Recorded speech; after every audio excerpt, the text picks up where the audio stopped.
എല്ലാവരും സുഖമായിരിക്കുന്നോ? നമുക്കിന്ന് ബ്രെഡ് വെച്ച് തയ്യാറാക്കാവുന്ന എളുപ്പത്തിലുള്ളൊരു സ്വീറ്റിന്റെ റെസിപ്പി നോക്കാം. വളരെ എളുപ്പമാണ് ഉണ്ടാക്കാൻ, നല്ല ടേസ്റ്റ് ചെയ്യും കേട്ടോ. ആദ്യമായിട്ട് നമുക്ക് വേണ്ടത് ബ്രെഡാണ്. ഞാനിവിടെ ഒരു 4 സ്ലൈസ് ബ്രെഡ് എടുത്തിട്ടുണ്ട്. അതിന്റെ സൈഡ്സ് എല്ലാം ഒന്ന് ട്രിം ചെയ്ത് കളഞ്ഞിട്ട് നമുക്ക് ഇഷ്ടമുള്ള ഷേപ്പിൽ കട്ട് ചെയ്ത് വെക്കാം. ഈ കട്ടറൊക്കെ ഉണ്ടെങ്കിൽ പല പല ഷേപ്പിലാക്കാം കേട്ടോ, നമ്മുടെ മക്കൾക്കൊക്കെ ഒത്തിരി ഇഷ്ടമാവും. ഞാനിവിടെ ട്രയാങ്കിൾ ഷേപ്സ് ആണ് എടുത്തിരിക്കുന്നത്. ഇത് നമുക്ക് ഒരു സൈഡിലേക്ക് മാറ്റി വെക്കാം. നമുക്ക് കുറച്ച് ഷുഗർ സിറപ്പ് ഉണ്ടാക്കണം. സിമ്പിൾ സിറപ്പാണ് കേട്ടോ. അതിനകത്തേക്ക് ഒരു നുൽപ്പരുവ അങ്ങനെയൊന്നും വേണ്ട. 2 ഏലക്ക പൊടിച്ചിട്ടിട്ട് ഒരു 1/4 കപ്പ് പഞ്ചസാര അതിന് കൂടുതൽ കുറച്ച് വെള്ളം ഒഴിച്ചിട്ട് നമുക്കൊരു സിമ്പിൾ സിറപ്പ് ഉണ്ടാക്കി വെക്കാം. ഒത്തിരി തിക്കൊന്നും ആവണ്ട, ജസ്റ്റ് ഒന്ന് തിളച്ച് പഞ്ചസാരയെല്ലാം ഒന്ന് അലിഞ്ഞാൽ മതി. അതിലേക്ക് ഏലക്ക പൊടിച്ചതും കൂടി ചേർത്ത് കൊടുക്കുന്നുണ്ട് കേട്ടോ. ഇനി നമുക്ക് ഒരു പാൻ വെച്ചിട്ട് ഒന്നെങ്കിൽ നെയ്യോ ബട്ടറോ തൂകിയിട്ട് ഈ ബ്രെഡ് 2 സൈഡും മൊരിച്ചെടുക്കാം, അല്ലെങ്കിൽ ഡീപ് ഫ്രൈ ചെയ്തെടുക്കാം. നെയ്യിൽ എടുക്കുകയാണെങ്കിൽ ഒന്നുകൂടെ നല്ല ടേസ്റ്റ് ആയിരിക്കും കേട്ടോ. എങ്കിൽ ഒത്തിരി എണ്ണയൊന്നും ഇഷ്ടമില്ലാത്ത അല്ലെങ്കിൽ നെയ്യൊന്നും ഇഷ്ടമില്ലാത്ത ആൾക്കാർക്കാണെങ്കിൽ ഇങ്ങനെ 2 സൈഡും നന്നായിട്ട് മൊരിച്ചെടുത്താൽ മതി. രണ്ടാണെങ്കിലും നല്ല ടേസ്റ്റാ. ഞാനിവിടെ ഡീപ് ഫ്രൈ ചെയ്താണ് എടുക്കുന്നത്. ഞാൻ നെയ്യും അതിലേക്ക് കുറച്ച് എണ്ണയും കൂടെ ഒഴിച്ചിട്ടുണ്ട്. എന്നിട്ട് അത് വറുത്തെടുത്തിട്ടുണ്ട്. നല്ല ക്രിസ്പി ആയിട്ടുണ്ട്. ഒട്ടും എണ്ണ കുടിക്കാതെ ഇതെടുക്കണം കേട്ടോ, അല്ലാതെ എണ്ണ കുടിച്ചിട്ടുണ്ടെങ്കിൽ ഇത് കൊള്ളത്തിലാതാവും. ഇത് നമുക്ക് മാറ്റി വെക്കാം. എന്നിട്ട് ഇതിലേക്ക് നമ്മുടെ ചൂട് ഷുഗർ സിറപ്പ് ഒന്നെങ്കിൽ അത് ഡിപ്പ് ചെയ്തെടുക്കാം, ഞാൻ ഇതിലേക്ക് കുറച്ച് ഒഴിച്ചു കൊടുക്കുകയാണ്.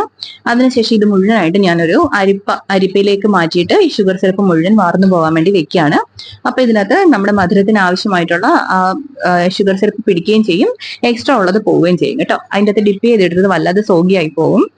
ചൂടോടെ തന്നെ ഒഴിക്കണം കേട്ടോ, അല്ലെങ്കിൽ ചൂടോടെ ഉള്ള സിറപ്പിലേക്ക് തന്നെ ഇത് മുക്കണം. മുക്കിയിട്ട് അന്നേരം തന്നെ നമുക്ക് മാറ്റാം. ഈ സമയം കൊണ്ട് നമുക്ക് ഒരു കസ്റ്റർഡ് ഉണ്ടാക്കിയെടുക്കാം. ഞാനിവിടെ ഒരു 1/4 കപ്പ് പാലിലേക്ക് ഒരു 1.5 ടീസ്പൂൺ കസ്റ്റർഡ് പൗഡർ ചേർത്ത് നന്നായിട്ട് ഒന്ന് ഇളക്കിയെടുക്കുന്നുണ്ട്. എന്നിട്ട് ചെറുത് തീയിൽ അത് നന്നായിട്ടൊന്ന് കുറുക്കിയെടുക്കാം. ഭയങ്കര തിക്കായി പോകണ്ട, കാരണം നമ്മൾ ഈ കസ്റ്റർഡ് നമ്മൾ തീ ഓഫ് ചെയ്താലും കുറച്ചുകൂടെ തിക്കാവും. അപ്പൊ നമുക്ക് ഏത് കൺസിസ്റ്റൻസി ആണോ വേണ്ടത് അതിനേക്കാളും കുറച്ച് ലൂസ് ആയിട്ടുള്ള കൺസിസ്റ്റൻസിയിൽ തീ ഓഫ് ചെയ്യാൻ നോക്കുക കേട്ടോ. അപ്പോഴേക്കും നമുക്ക് ആ കറക്റ്റ് പ്രിഫേർഡ് ആയിട്ടുള്ള ആ കൺസിസ്റ്റൻസിയിൽ നമുക്ക് കിട്ടും.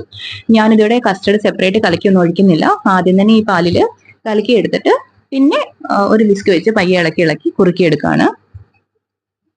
ഇത് കണ്ടില്ലേ, ഇതിപ്പം അത്യാവശ്യം തിക്കായി വരുന്നുണ്ട്. നമുക്കൊരു ഇത്തിരി നേരം കഴിയുമ്പോഴത്തേക്കും തീ ഓഫ് ചെയ്യാം. എന്നിട്ട് അത് തണുക്കുമ്പോഴേക്കും നമുക്ക് കറക്റ്റ് പാകമാവും. ഇനി ഇത് അസംബിൾ ചെയ്യുന്ന താമസം മാത്രമേ ഉള്ളൂ കേട്ടോ. ആ സമയത്ത് നമുക്ക് കുറച്ച് നട്ട്സ് ഒന്ന് അരിഞ്ഞു വെക്കാം. ഞാനിവിടെ ബദാം മാത്രമാണ് എടുക്കുന്നത്. കശുവണ്ടിയോ പിസ്തയോ അങ്ങനെ എന്ത് വേണമെങ്കിലും എടുക്കാം കേട്ടോ. അത് നമുക്ക് ഈ സ്വീറ്റിന് ഒരു ക്രഞ്ച് തരുന്ന ഒരു എലമെന്റ് ആണ്. അതുകൊണ്ട് ഞാനിപ്പോൾ ഈ ബൗളാണ് എടുത്തിരിക്കുന്നത് സെർവ് ചെയ്യാൻ വേണ്ടിയിട്ട്. അതിലേക്ക് നമുക്ക് ഓരോ തവി കസ്റ്റർഡ് ഒഴിച്ചു കൊടുക്കാം. ഇത് കണ്ടില്ലേ, ഈ ഒരു കൺസിസ്റ്റൻസിയിൽ ഇരിക്കുന്നതാണ് എനിക്കിഷ്ടം. നിങ്ങൾക്ക് ഇച്ചിരി തിക്കാണ് വേണ്ടതെങ്കിൽ അങ്ങനെ ആക്കുക കേട്ടോ. ഇങ്ങനെ 2 ബൗളിലേക്ക് ഒഴിച്ചു കൊടുക്കാം. എന്നിട്ട് നമുക്ക് ഇതിലേക്ക് നമ്മുടെ ആ ബ്രെഡിന്റെ പീസസ് കുറച്ചിട്ട് കൊടുക്കാം. ഇതൊരു മൈൽഡ് ടേസ്റ്റും മൈൽഡ് മധുരം ഉള്ളതാണ് കേട്ടോ. ഒത്തിരി മധുരം, ഞാൻ ഇതിലേക്ക് മധുരത്തിനായിട്ട് പഞ്ചസാര മാത്രമേ ചേർത്തിട്ടുള്ളൂ. ആദ്യം കസ്റ്റർഡ് ഉണ്ടാക്കാൻ നേരം പഞ്ചസാര ചേർത്തതേ ഉള്ളൂ.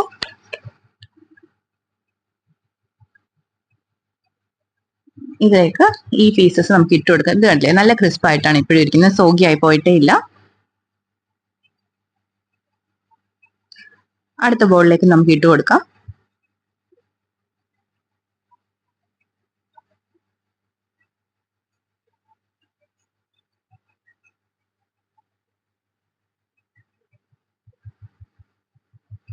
കണ്ടില്ലേ, എന്നിട്ട് ഇനി നമുക്ക് വേണമെങ്കിൽ ഇതിന്റെ മുകളിലേക്ക് കുറച്ചുകൂടെ കസ്റ്റർഡ് ഒഴിച്ചു കൊടുക്കാം കേട്ടോ. ഞാനിപ്പോൾ നട്ട്സ് ഇട്ട് ഒന്ന് ഡെക്കറേറ്റ് ചെയ്യുന്നുണ്ട്. അതിപ്പോൾ കഴിക്കുമ്പോഴും നമുക്ക് ആ നട്ട്സ് കിട്ടുമ്പോൾ നല്ല രസമാണ് കേട്ടോ. അപ്പൊ തിന്നായിട്ട് അരിഞ്ഞിട്ടുള്ള നട്ട്സ് ഇട്ട് കൊടുത്തു. വേണമെങ്കിൽ ഇതിന്റെ മുകളിലേക്ക് കുറച്ചുകൂടെ കസ്റ്റർഡ് ഒഴിച്ചു കൊടുക്കാം. നല്ല ടേസ്റ്റ് ആണ് ഇതിന്, വളരെ എളുപ്പമല്ലേ. അപ്പൊ എല്ലാവരും ട്രൈ ചെയ്ത് നോക്കിയിട്ട് ഫീഡ്ബാക്സ് അറിയിക്കണം. അതുപോലെ നമ്മുടെ ചാനൽ ഇഷ്ടപ്പെടുകയാണെങ്കിൽ ചാനൽ ഒന്ന് സബ്സ്ക്രൈബ് ചെയ്തേക്കണം കേട്ടോ. നമ്മുടെ നോട്ടിഫിക്കേഷൻസ് എല്ലാം കറക്റ്റ് ആയിട്ട് കിട്ടാനും ഇനി മുന്നോട്ടുള്ള വീഡിയോസ് നമുക്ക് കിട്ടാൻ വേണ്ടിയിട്ടും ആ ബെല്ലൈക്കനിലെ ഓളും കൂടി ഒന്ന് ക്ലിക്ക് ചെയ്ത് വിടണേ. അപ്പോൾ ഈസി അല്ലായിരുന്നു റെസിപ്പി. എല്ലാവരും ട്രൈ ചെയ്ത് നോക്കുക കേട്ടോ. വളരെ ടേസ്റ്റിയാണ് ഇത്. എന്താ പറയുന്നത്, നമുക്കൊരു ഭയങ്കര ചെടിപ്പുണ്ടാക്കുന്ന മധുരമൊന്നും ഇല്ല, ചെറിയ മധുരമേ ഉള്ളൂ. നമ്മുടെ ഇഷ്ടത്തിനനുസരിച്ച് കസ്റ്റർഡിനകത്ത് പഞ്ചസാര ചേർക്കുന്നത് കൊണ്ട് തന്നെ നമുക്ക് ഇഷ്ടമുള്ളൊരു മധുരം നമുക്ക് അതിൽ കൺട്രോൾ ചെയ്ത് വെക്കാനും പറ്റും. അപ്പൊ എല്ലാവരും ട്രൈ ചെയ്ത് നോക്കുക കേട്ടോ. നാളെ നമുക്ക് വേറൊരു വീഡിയോ ആയിട്ട് കാണാം. കണ്ടോ, നല്ല ടെംപ്റ്റിംഗ് അല്ലേ?